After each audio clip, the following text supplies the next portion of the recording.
it's Marianne with the Influential Nonprofit. As you know, I work with nonprofit leaders to grow their influence so they can ask for and receive all they want, need, and deserve without feeling rejected, ineffective, or pushy. And who wants to feel that, right? I work with nonprofit leaders to grow their influence so that they can easily ask for things. I teach them how to communicate more effectively, how to get people to say yes to their ideas without pushing and convincing them. And I teach them how to navigate objection and rejection and find more support more easily. And I want to share a story with me about something that happened to me. And first, I want to say that this is a story about an organization that I love dearly. And so I'm just sharing something from my perspective so that you all can learn from it. I still love and support this organization. I always, always will. And because I'm not taking anything personally. This is really about institutional knowledge and why documentation is so important. I'm wearing my Tigers colors today, yellow, black, and white, because my Missouri Tigers basketball team is playing today. So I'm repping my colors, my school. All right. So here's the story that I want to share is this is Stray Rescue of St. Louis. And I can't tell the story without telling you the organization. And also I love them. I am literally fostering 2 puppies for them right now. But I just want to share kind of my journey because I think there's a lot to gain from this experience. So I started working with this organization before it was actually even a formal 501c3. It was just this guy, Randy, who had this groom shop, and he would find dogs and he would groom them, and then he would give them to people, and then we would keep them and they would get adopted. This was like 1997. No one had ever heard of fostering. All my friends thought I was crazy and I was going to wind up with 100 dogs. And immediately I was hooked.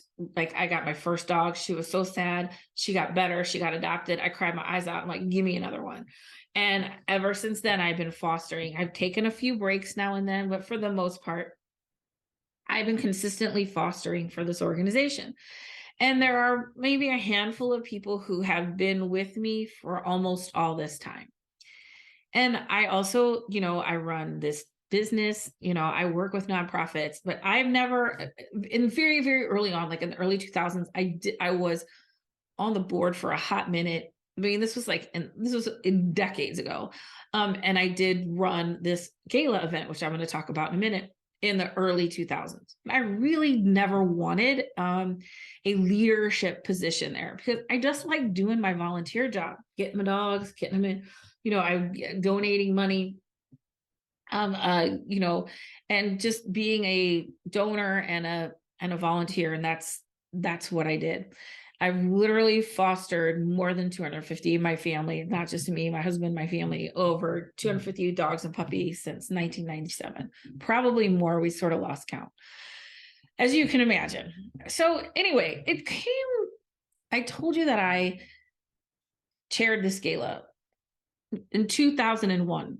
It was like $30 or $40. We had it in a heated tent in a park. It was super low budget.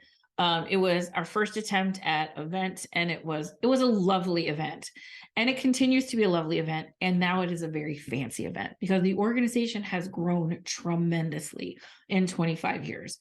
It went from this little ragtag operation to $2-3 million, I don't know, dollar agency with a huge shelter, hundreds of dogs that they care for, 100 employees, like a lot of people, very sophisticated, grown-up organization. And that is the natural life cycle of organizations, that you start off small and you're edgy and you're this little ragtag operation, I think we can. And then you grow established and you grow systems and then you get bigger and then you become the establishment. But I have to say that for me, watching this whole trajectory from sitting around a table with other volunteers in 1998, panicking because we had $600 in vet bills and $400 in the bank, and what were we going to do, to now a $3.5 million organization. I have watched this through the decades. Really, my role has never changed. I foster the dogs. I go get my dogs. I get them adopted. I go get more dogs. I don't know. I just love this job. We love having puppies in the house. It's really therapeutic. And people say, how do you give them up? How do you do it? You know what? I'm telling you what, it is it's such a gift to us, and you learn to let go, and you learn to trust your instincts and trust people. But anyway, I've been doing it for years. So this year was the 25th anniversary of the organization, and they had the big gala. And now the big gala is the big fancy gala with the tuxedos and the ice sculptures and the band and in the fancy hotel with the fancy dinner. And I love that for them, because the event has grown with the organization. Things change. They have an arc, they have a span, and it's great to see that.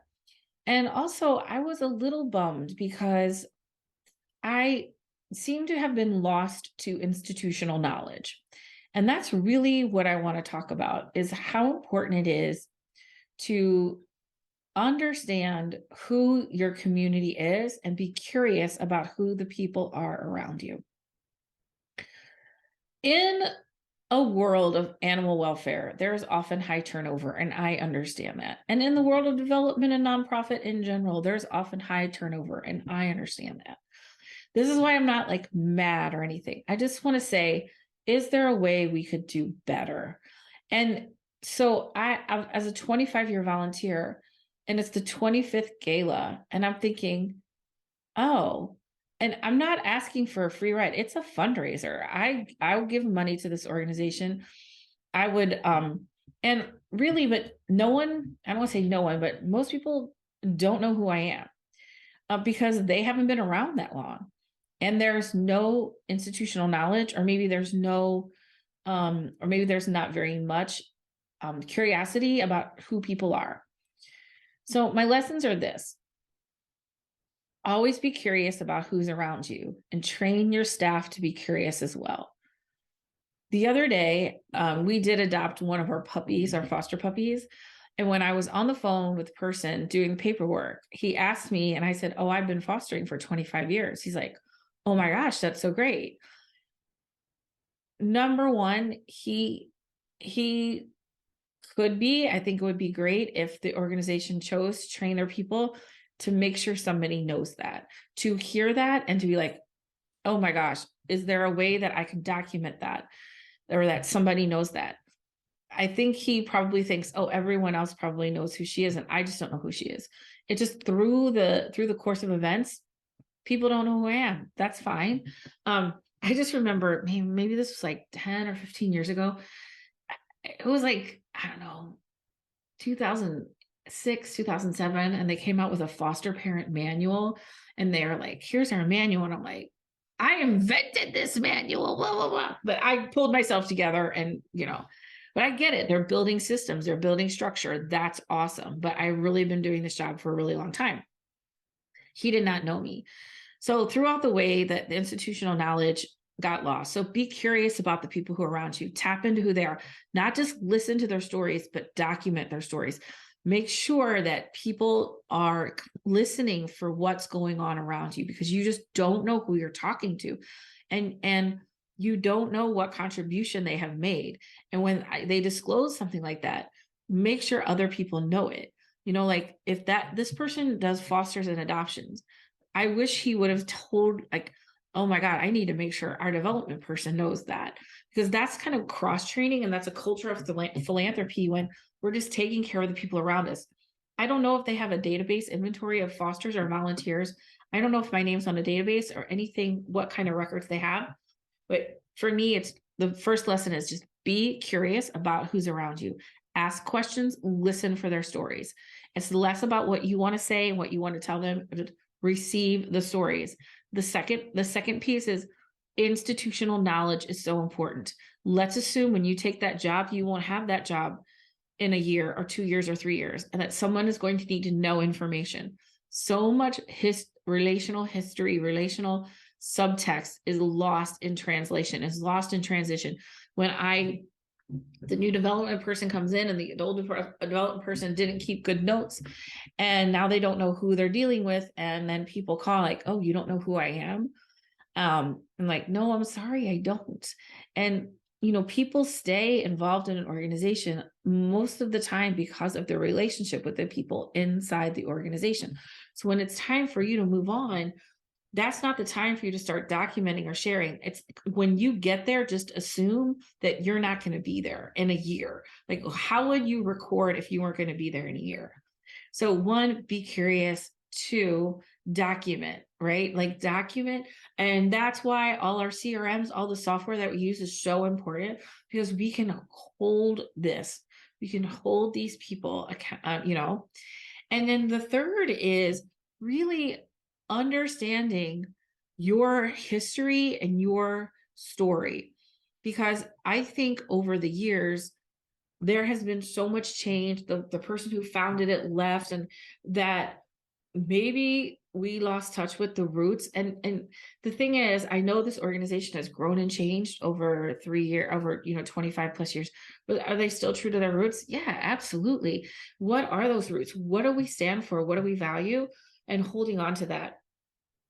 And for me, it's such a great lesson in allowing an organization to grow and change, even if it's not for me, because I liked being ragtag. I liked being the rebels. I liked being the outlaws of the rescue world. That was fun for me. That's part of my identity.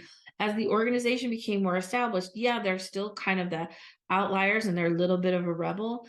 And yet, that's part of your work is to stabilize. And and so you move from like innovation to mainstream, and that's okay that you do that. And for me, the lesson is allowing that, and allowing the organization to move and change and to grow and to stabilize. That's a great lesson for me. Did I take that I was not invited to this gala? Everyone said, oh yeah, it's for really high ticket people. Like, well, I don't really have a relationship with the development team there. I have a feeling I might now. But I would have paid to go to this event. I mean, I'd be willing to donate if someone asked me. And I think that is the other lesson that I want you to really learn from this is, one, be curious. To document. Pretend there's always a turnover. There's always going to be a turnover, even if there isn't. And three, ask people for money. Sit down, call people, ask people, talk with them about their relationship to the organization, and can they make a financial commitment that compares to or supports their relationship to or their love for an organization. That's all you're asking them to do, is express their love through their assets. And that's an easy thing to do. And I think if I was mad that I was not mad. I'm not going to say mad. I was disappointed that I wasn't included in the event. Then also, I feel like there's really a missed opportunity here to look at who's around us, who keeps coming back, who's been around us, who's been volunteering for years. Why am I not, as a development person, making an effort to meet with those people, making them a priority? We obviously care very much about the organization. People don't give because they're not asked. And yet we're so afraid to ask. And yet that's why people give. We just talk to them about it. We ask them if they want.